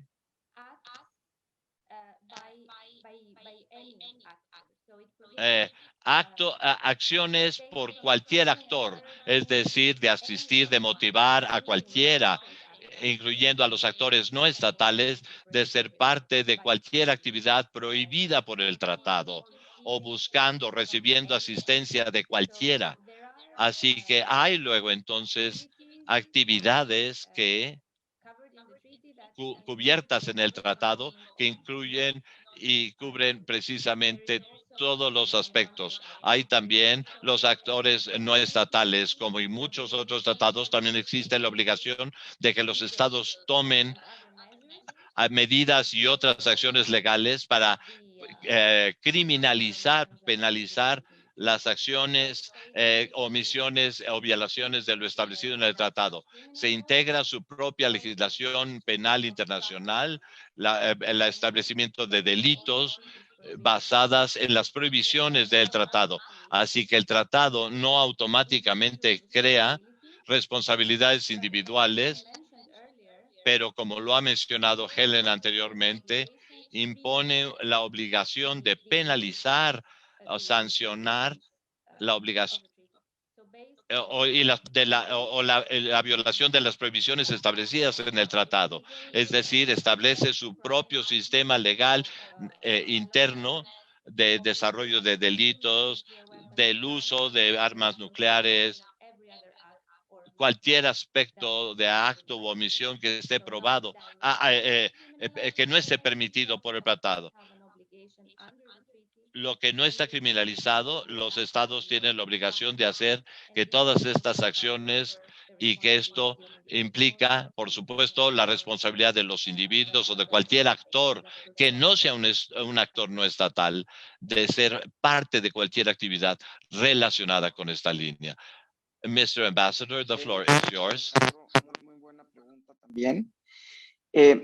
Mira, aquí creo que es importante que sepamos cuál es el alcance jurídico del tratado. Fundamentalmente, el tratado es para prohibir las armas hacia su eliminación. Hay una prohibición, digamos que la primera obligación es de eliminar las armas nucleares o sus componentes. Una segunda obligación muy interesante es la asistencia a las víctimas históricas que hubiera habido de ensayos nucleares y la restauración del medio ambiente de las zonas en donde se hubieran dado estas detonaciones.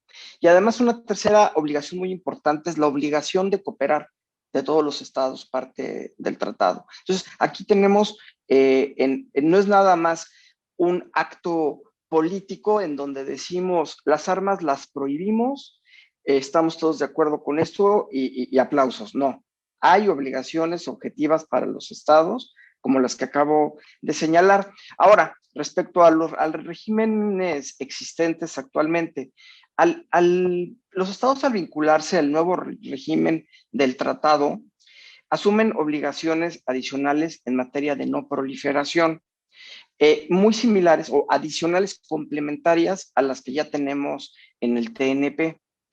Y además también complementarias a los que los estados tienen como estados parte de zonas libres de armas nucleares. Le hace Rarotonga, el Sulwini, etcétera. Más aún, de conformidad con el derecho internacional, las obligaciones nuevas son acumulativas. Entonces, ahí tenemos el nivel de obligatoriedad que estamos aumentando para los estados es mayor. Ya lo decían, el Tratado de Prohibición de las Armas Nucleares es, en cierto modo, la medida definitiva de no proliferación de las armas nucleares. Es la absoluta prohibición, medida definitiva de no proliferación. Entonces, pues ese sería el alcance respecto a la pregunta que nos hacías. Gracias. Embajador. Nos preguntan para Renata, ¿cómo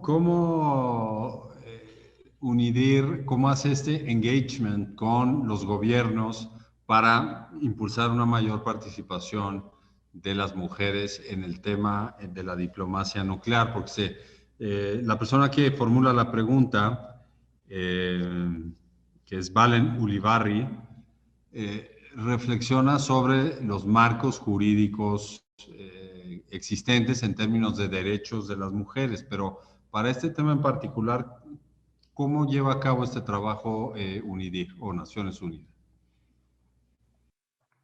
Gracias, Alejandro.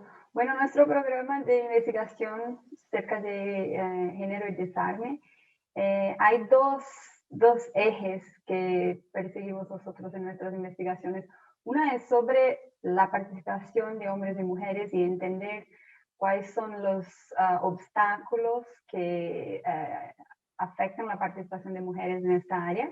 Y para tanto hacemos como investigación cuantitativa, así como para entender las cifras, y también investigación cualitativa, con un grupo focal, pienso que esa es la palabra en español, focus groups, en que hablamos con diplomáticos para entender cómo ellas y ellos perciben los temas de género en su cotidiano, en su día a día.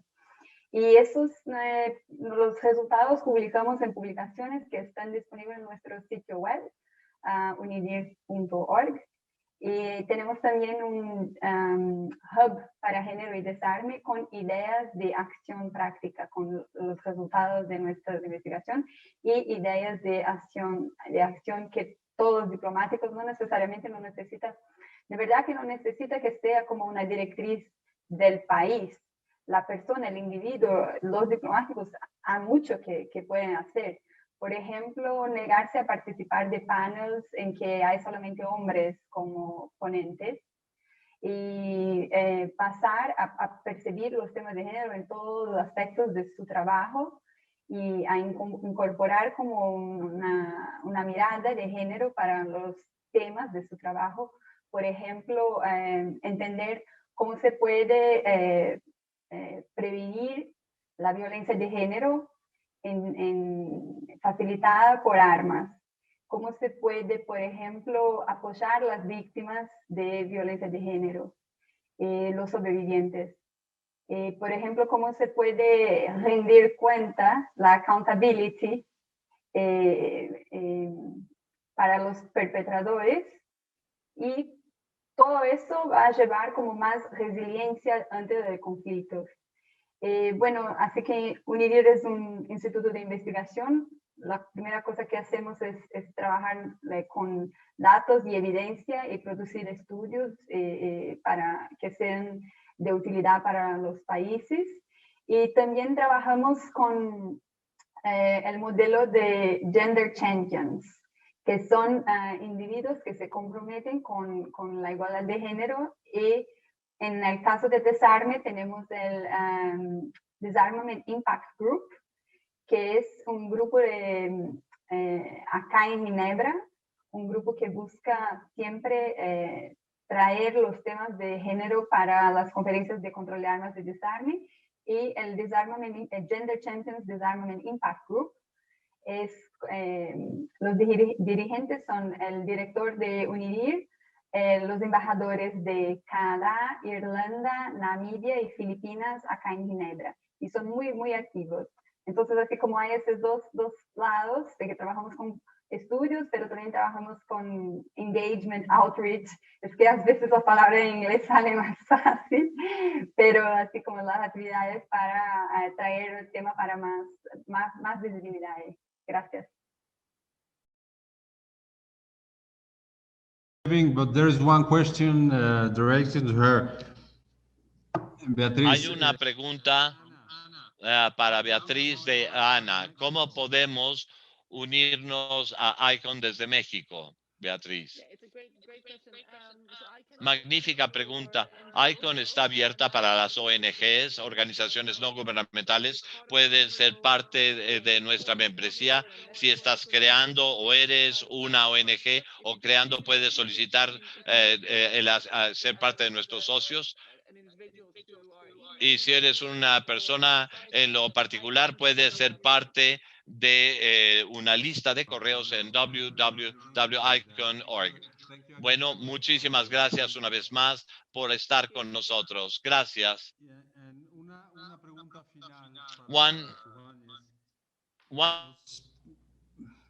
Nos plantean lo siguiente: ¿cómo un miembro de la OTAN podría ser parte de este tratado, si lo puedes contestar, sin ir en contra del artículo primero del tratado? ¿Cuál es la opinión que tendría? Bueno, pues en este caso pasan la pregunta a Austria, pero tampoco es una opinión del gobierno. Digamos, este es un evento informal. ¿Qué opinas tú desde un punto de vista de un Estado parte de este tratado?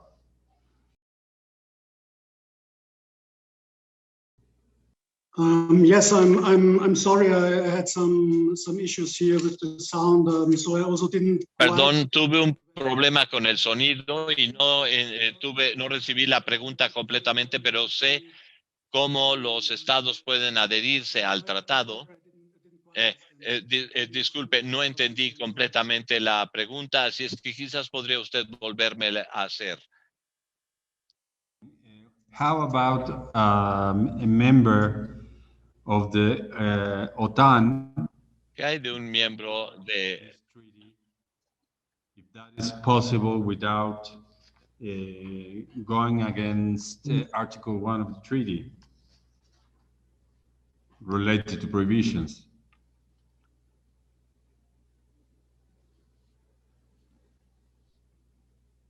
Well, I have to admit I'm not a. Tengo que admitir que no soy yo experto en legislación internacional o derecho internacional en cuanto al tratado, pero tendré que adentrarme un poco más antes de poder responder esta pregunta. Así es que creo que le doy la palabra. Voy a preguntar a mis colegas en el Departamento de Desarme, pero señor presidente, si gusta usted, puedo incorporarme. Por supuesto, bajo el artículo 1 hay una prohibición, si me permite, sobre el sistema, pero muchos tratados relacionados con las armas tienen la capacidad de la interoperabilidad. Creo que mientras la actividad no tuviese antes el elemento de asistir, por ejemplo, con diseño militar o proveer asistencia directa a las actividades que están prohibidas y bajo la lista del tratado y el régimen, es importante que muchos de lo que llamaría estos estados paraguas tienen relaciones en una forma muy práctica con estados que tienen posesión de armas nucleares. Este tratado lleva precisamente a la interpretación técnica donde no prohíbe la firma siempre y cuando haya la claridad en cuanto al aspecto de la interoperabilidad. La respuesta para la persona que preguntaba si un miembro de la OTAN uniéndose al tratado. Creo que con esto hemos, I think we have, con quienes hemos podido pues generar nuevamente ese momentum en torno a la importancia de este tratado para la prohibición de las armas nucleares. Sin lugar a dudas, marca un momento importante en la historia del trabajo internacional en contra de las armas nucleares, marca un momento importante para el derecho internacional, sin lugar a dudas, y también es un punto de partida, como se ha dicho, para lograr incidir en quienes ostentan, quienes tienen armas nucleares en este momento, para que puedan ir gradualmente modificando su conducta, sumándose al tratado y lograr el objetivo final, que es erradicar del mundo el riesgo que presentan las armas nucleares para las sociedades del mundo. Yo quiero, desde la Ciudad de México, del Instituto Matías Romero, nuevamente darle las gracias a todos quienes han estado participando con nosotros, grandes expertos, todos y todas, y también especialmente a la gente que nos ha seguido a través de YouTube y de Facebook Live en la cuenta del Instituto Matías Romero.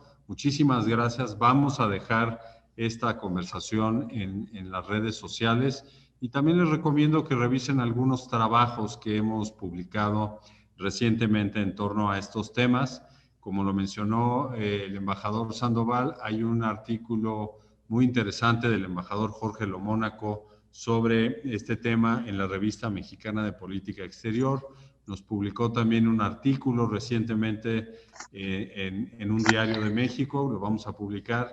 Y hay un cuaderno, hay un apunte diplomático que el embajador Bernardo Sepúlveda, que como ustedes saben fue juez de la Corte Internacional de Justicia, comparte sus puntos de vista sobre los distintos regímenes y la opinión consultiva que le fue solicitada a la Corte Internacional de Justicia precisamente sobre la legalidad o no del uso de las armas nucleares. Esto lo vamos a poner a su disposición nuevamente, ya está en nuestras redes sociales, pero lo vamos a agrupar para que lo puedan consultar de manera directa. Una última pregunta que nos hicieron del público: ¿dónde se puede obtener información sobre este tratado? Pues hay una página, hay un micrositio en la página web de las Naciones Unidas que habla sobre el tratado, cómo se construyó y cuál es el estatus que tiene y alguna información adicional. Pues bueno, creo que ha sido de gran interés este evento. Nuevamente agradecemos su atención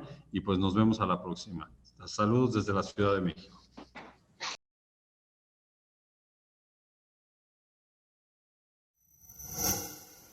Gobierno de México.